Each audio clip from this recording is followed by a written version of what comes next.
Hello दोस्तों, स्वागत है आप सभी का हमारे यूट्यूब चैनल में। आज हम लेकर आए हैं BA first semester economics second paper का 8वां पार्ट। जैसे कि आप जानते हैं कि इकोनॉमिक्स की जो सीरीज हमारी चल रही है, इसमें 7 पार्ट हम ऑलरेडी अपलोड कर चुके हैं और ये हमारा 8वां पार्ट है। इसके अंतर्गत हमने एक महत्वपूर्ण टॉपिक लिया है जिसका नाम है भारत की जनसंख्या के लिए सामाजिक सुरक्षा के उपाय, जिसे इंग्लिश में कहते हैं social security measures for India's population. Bharat की जनसंख्या के लिए सामाजिक सुरक्षा के उपाय।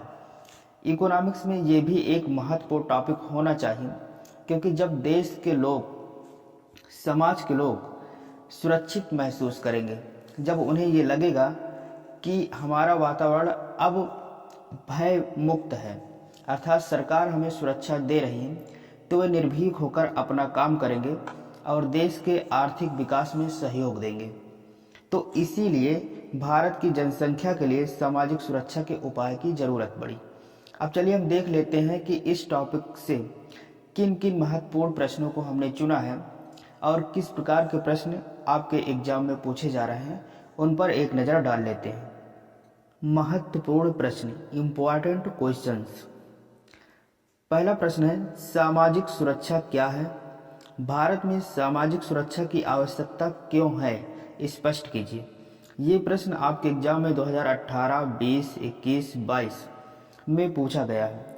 दूसरा प्रश्न है, सरकार द्वारा किए गए सामाजिक सुरक्षा संबंधी उपायों का उल्लेख कीजिए। सरकार ने किन किन उपायों को अपनाया है सामाजिक सुरक्षा के लिए? ये प्रश्न 2017, 19, 20 और 21 में पूछा गया। तीसरा प्रश्न है, सामाजिक सुरक्षा के उद्देश्य बताइए। ये भी प्रश्न 20, 21, 22 में पूछा गया है। चौथा प्रश्न है, सामाजिक सुरक्षा के आवश्यक तत्व बताइए। और पांचवा प्रश्न है, सामाजिक सुरक्षा का क्षेत्र बताइए। तो इन 5 प्रश्नों के विषय में हम आज चर्चा करेंगे और चलिए देखते हैं कि किस प्रकार के उत्तर को हमने सिलेक्ट किया है और कैसे हमने लिखा है। पहले हम समझते हैं सामाजिक सुरक्षा क्या है। Social security. अंतर्राष्ट्रीय श्रम संगठन ILO के अनुसार सामाजिक सुरक्षा एक व्यापक अवधारणा है जो स्वयं तथा अपने आश्रितों को न्यूनतम आय उपलब्ध कराने का आश्वासन प्रदान करती है और किसी भी प्रकार की अनिश्चितता से व्यक्ति की रक्षा भी करती है। अर्थात सामाजिक सुरक्षा के अंतर्गत ये बताया गया कि पहली चीज़, ये एक व्यापक अवधारणा है, अर्थात इसका स्टडी हम लोग बृहत स्तर पर करते हैं।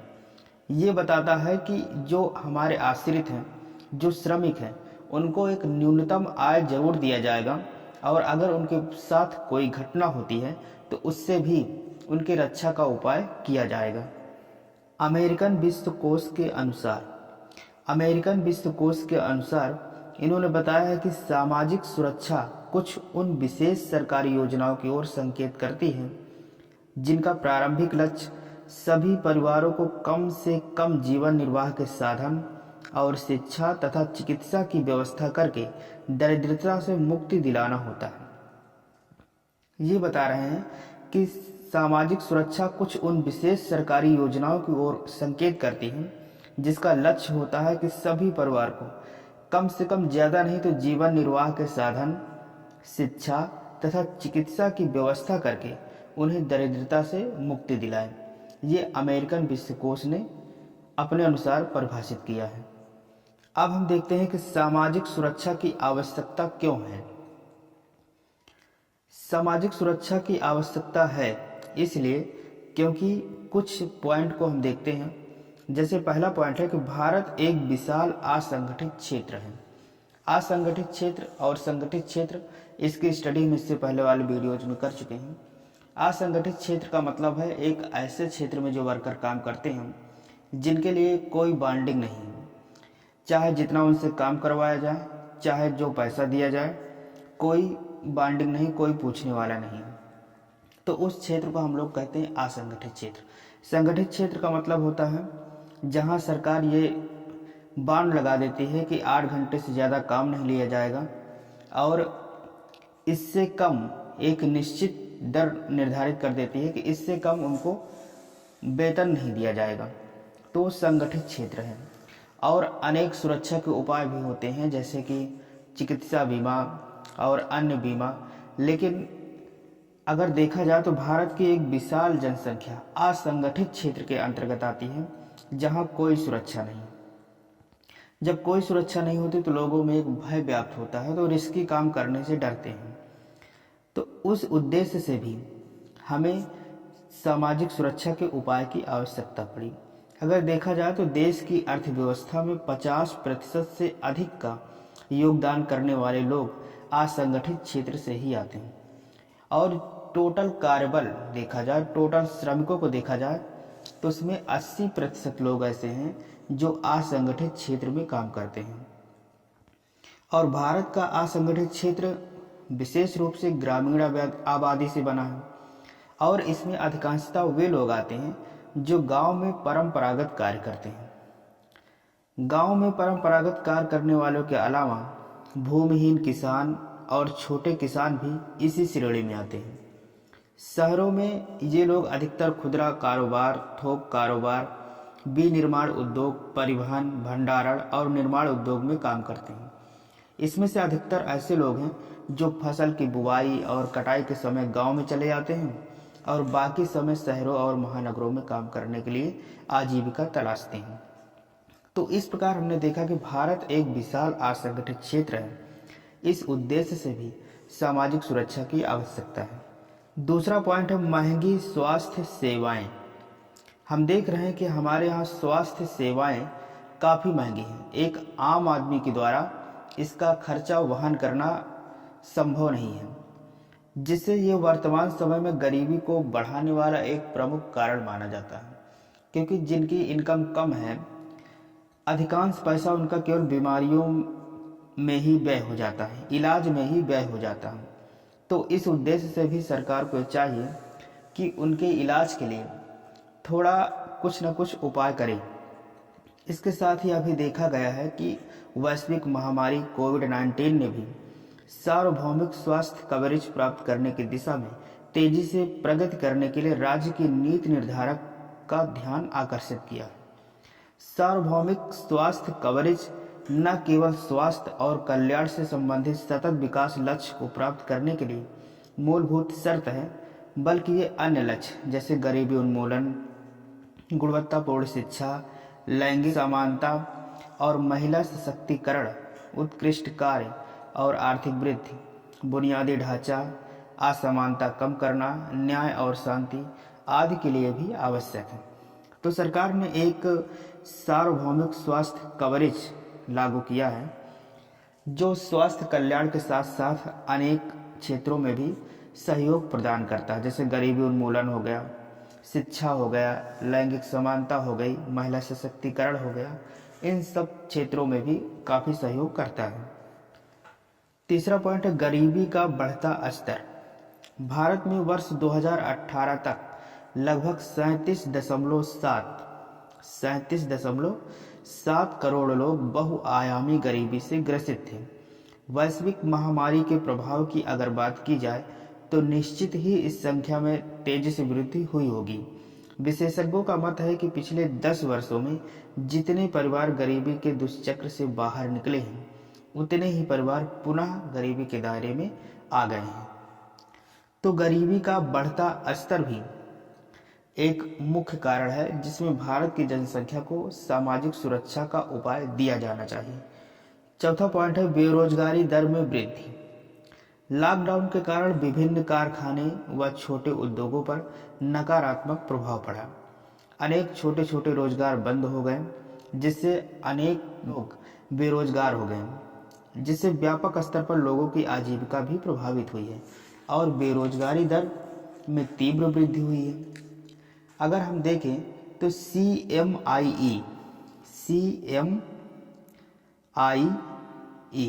जिसका मतलब होता है centre for monitoring India economy, तो उनके रिपोर्ट के अनुसार मई 2020 में बेरोजगारी दर 27.1% तक पहुंच गई थी। 27.1% तक पहुंच गई थी। तो ये भी एक कारण है जिसके लिए सामाजिक सुरक्षा का उपाय देना चाहिए। पांचवा पॉइंट है सामाजिक सुरक्षा पर अपर्याप्त व्यय। भारत में सामाजिक सुरक्षा कार्यक्रमों का एक व्यापक उद्देश्य है, लेकिन सामाजिक सुरक्षा पर समग्र सार्वजनिक व्यय केवल अनुमानित है। अगला पॉइंट है बढ़ती हुई जटिल आर्थिक सामाजिक व्यवस्था। जटिल आर्थिक सामाजिक व्यवस्था के बढ़ने से इन कामगारों का दैनिक जीवन कहीं ज़्यादा व्यस्त और जीवन स्तर कहीं ज़्यादा निम्न हो गए हैं। आय और व्यय के बीच असंगति ने इनकी आर्थिक स्थिति को इस लायक नहीं छोड़ा है कि ये बेहतर जीवन जी सके। इसलिए सरकार समय समय पर अनेक योजनाएं चलाती तो है, लेकिन इसके सामने बहुत सी बाधाएं हैं जो उन योजनाओं और नीतियों के क्रियान्वयन के आड़े आती हैं। अब देखते हैं भारत में सामाजिक सुरक्षा का महत्व।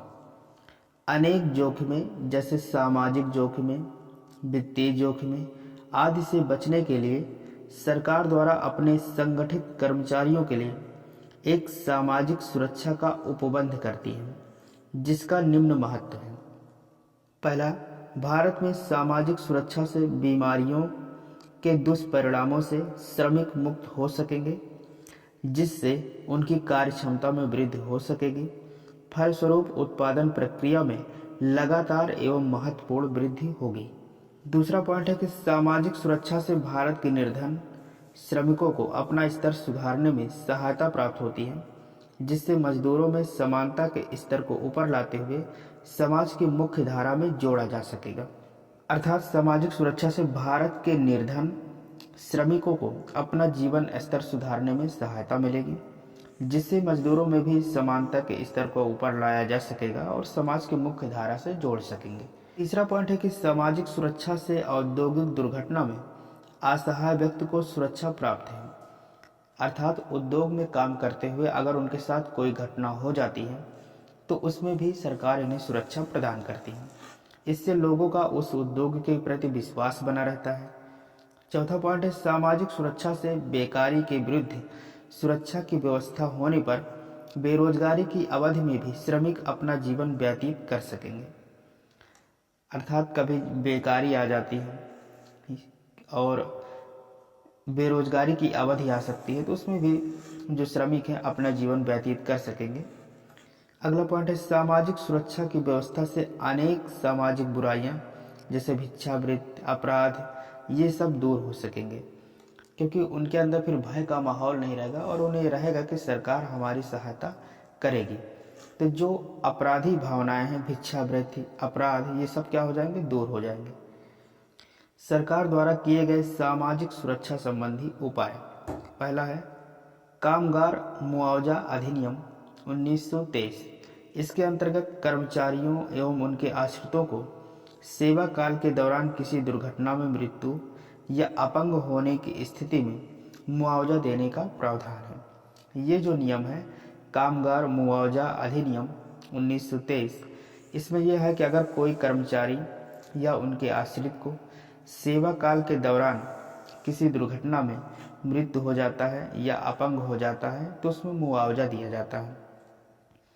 यह अधिनियम रेलवे कर्मचारियों और अधिनियम की अनुसूची 2, इसमें कारखाना, खानों, बागानों, मशीन से चलने वाले वाहनों के संचालन आदि में निर्दिष्ट पद पर कार्यरत व्यक्ति को मिलता है।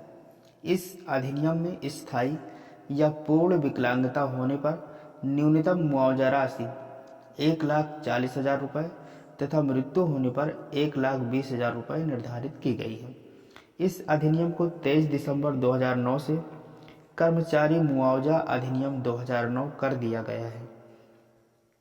इसके बाद अगला नियम है प्रसूति लाभ अधिनियम 1961। इसके अंतर्गत जो महिलाएं कार्यरत हैं उनके कल्याण को प्रोत्साहित करने के लिए सामाजिक विधान का एक नमूना है। अधिनियम के तहत प्रसव पूर्व तथा प्रसव पश्चात कुछ समय तक महिलाओं से काम करवाने पर प्रतिबंध है, अर्थात उन्हें कुछ समय के लिए छुट्टी दी जाती है और उसमें भी उनका पूरा पेमेंट किया जाता है। कुछ शर्तों को पूरा करने पर गर्भावस्था के दौरान कार्य से अनुपस्थित रहने की दशा में मातृत्व अवकाश, चाइल्ड केयर लीव तथा वित्तीय लाभ देने का प्रावधान किया गया है। इस अधिनियम में 2008 में संशोधन कर केंद्र सरकार को ये अधिकार दिया गया कि वह प्रत्येक 3 वर्ष में मेडिकल बोनस को बढ़ा सकती है, लेकिन अधिकतम सीमा इसमें कितना है, 20,000 रुपये, अर्थात 20,000 रुपये दिए जाते हैं चाइल्ड केयर के लिए। तीसरा है कर्मचारी राज्य बीमा योजना अधिनियम 1948। कर्मचारी राज्य बीमा योजना अधिनियम बिजली का प्रयोग करने वाले ऐसे गैर मौसमी कारखानों में लागू होता है जहां 10 या उससे अधिक कर्मचारी काम करते हैं। इस अधिनियम के अंतर्गत ऐसे कारखाने भी आते हैं जहां विद्युत का इस्तेमाल नहीं किया जाता, किंतु 20 या उससे अधिक कर्मचारी कार्यरत हों। इस अधिनियम के तहत कर्मचारियों को आकस्मिक बीमारी, प्रसूति, काम के समय घायल होने के कारण मृत्यु होने पर उनके आश्रितों को पेंशन देने का प्रावधान है। अगली योजना है कर्मचारी भविष्य निधि योजना 1952। इसमें कर्मचारी अपने प्रतिष्ठान में अनिवार्य जमा पूंजी के बल पर अपने को वित्तीय दृष्टि से सुरक्षित महसूस करता है। इस अधिनियम के तहत वर्तमान में लाभ पाने वाले कर्मचारियों की वेतन सीमा 6500 रुपये मासिक है। नवंबर 1990 से प्रावधान किया गया है कि कर्मचारी फैक्ट्री प्रतिष्ठान में प्रयुक्त होने की स्थिति से ही भविष्य निधि का सदस्य हो जाएगा, अर्थात जब फैक्ट्री में उसकी ज्वाइनिंग होगी तो उसी समय से भविष्य निधि का सदस्य हो जाएगा।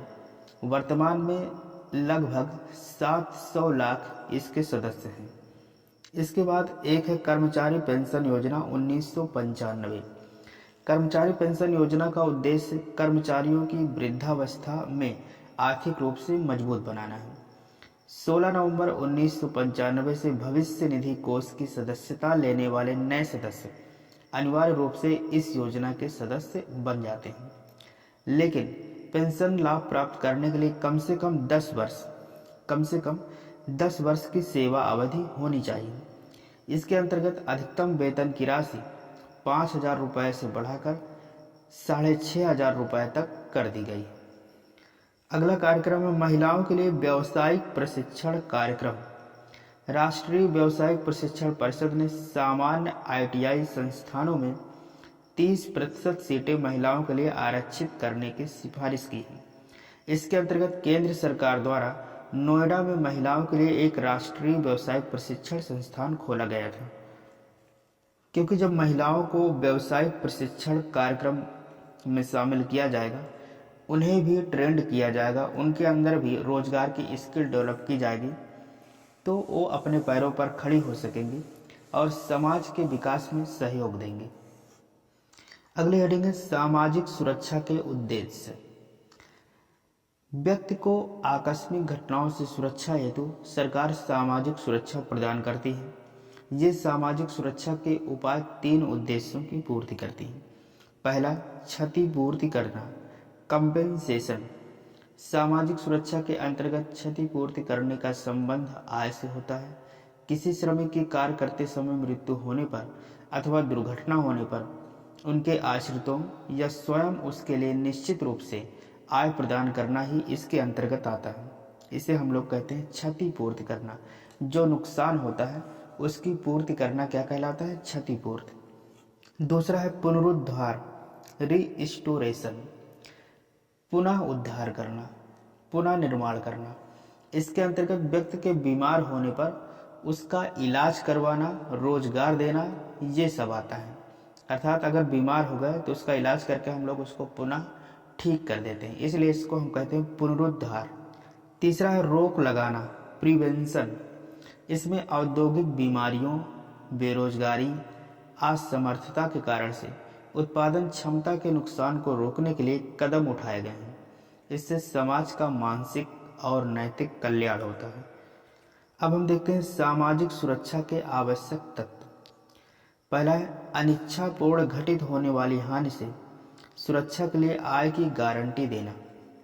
योजना का उद्देश्य बीमारी की रोकथाम या इलाज करना होना चाहिए, अर्थात अनिच्छापूर्ण घटित होने वाली हानि से सुरक्षा के लिए आय की गारंटी देना, जिससे श्रमिक पर निर्भर व्यक्ति लाभान्वित हो सके।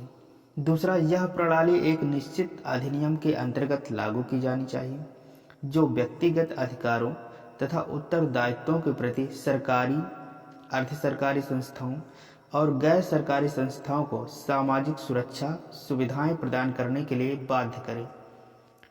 तीसरा पॉइंट है सुरक्षा को भली भांति नियमित करने की दृष्टि से भी उपलब्ध सुविधाओं के प्रति कर्मचारियों का विश्वास होना आवश्यक है। अब हम देखते हैं सामाजिक सुरक्षा के क्षेत्र। सामाजिक सुरक्षा के क्षेत्र का निर्धारण 3 तत्वों से होता है। पहला सामाजिक बीमा, दूसरा सामाजिक सहायता और तीसरा सामाजिक सेवा। भारत में यद्यपि सामाजिक सुरक्षा सेवाएं विभिन्न रूपों में प्रदान की जा रही हैं, लेकिन फिर भी उनका स्तर बहुत कम है। अभी हमें इस स्तर को बढ़ाना है, तभी देश का विकास हो सकेगा। अगर एक तुलनात्मक दृष्टि से देखा जाए तो उनका स्तर अन्य विकसित देशों जैसे यूके, अमेरिका, जर्मनी, जापान की अपेक्षा कहीं नीचा है। इसलिए सामाजिक सुरक्षा के उपाय बढ़ाना अति आवश्यक है। और इसी के साथ हमारा ये लेसन अर्थात 8वां पार्ट समाप्त होता है। मिलेंगे अगले पार्ट में, तब तक के लिए जय हिंद, नमस्कार।